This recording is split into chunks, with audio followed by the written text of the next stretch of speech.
జగన్మోహన్ రెడ్డి గారు మీ ముందుకు పంపించారు. నేను తల్లి లాంటి పార్టీకి తల్లి లాంటి పార్టీకి ద్రోహం చేయను. ఆ రకంగా చేసే వాళ్ళకి గుణపాఠం చెప్పండి. ఒకసారి చెప్పారు చాలదు, మళ్ళా చెప్పమని మిమ్మల్ని మనస్ఫూర్తిగా నేను మనవి చేసుకుంటాం. కొన్ని చూస్తున్నా 2-3 రోజుల్లో ఒక పేపర్ పట్టుకొని నా ప్రత్యర్థి ఏందో జరిగిపోతున్నట్టు అభూత కల్పనలు చెప్పారు. ఛాలెంజ్ చేసి చెప్తున్నాను, ఎలాంటి మచ్చున్న బహిరంగంగా చేయమని నేను సవాల్ విసురుతున్నాను.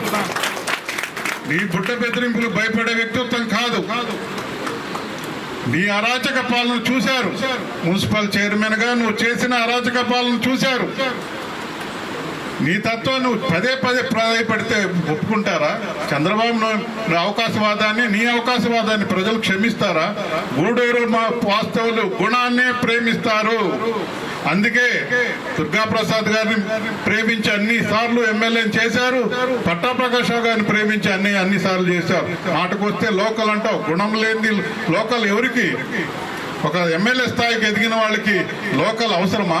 గుణంతో జయించుకోవాలి.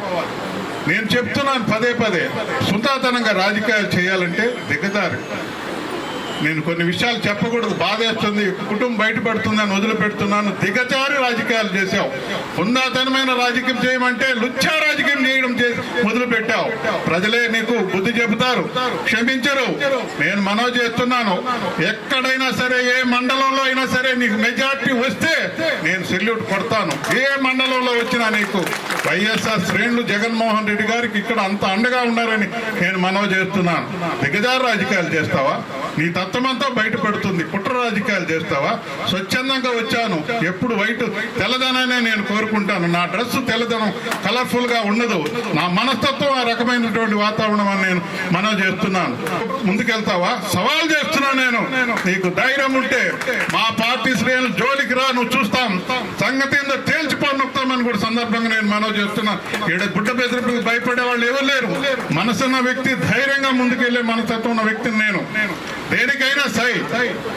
తల్లి లాంటి పార్టీకి ద్రోహం చేసి కథలు చెప్తావా? కథలు చెప్పి మాట్లాడతావా? ఎవరు ఆదరిస్తారు నిన్ను? మనసున్న వ్యక్తి ఎవరు కూడా తల్లి లాంటి పార్టీకి ద్రోహం చేసిన వారు క్షమించరు. అందుకే గూడూరు నియోజకవర్గంలో ఇంచుమించుగా 48,000 మెజార్టీ ఎందుకు వచ్చింది? నువ్వు అభివృద్ధి అని మాట్లాడుతున్నావు. 250 కోట్ల అభివృద్ధి ఏమైంది 2019 సంవత్సరం అని నేను అడుగుతున్నాను. ఒక మాట అంటారు, మాటకు వస్తే గోపాల్ రెడ్డి గారు, నలపరెడ్డి ప్రసన్న కుమార్ రెడ్డి గారు నా టికెట్ ఇచ్చారంటావు. ఎక్కడున్నారు వాళ్ళు? నువ్వు ఎక్కడున్నావు?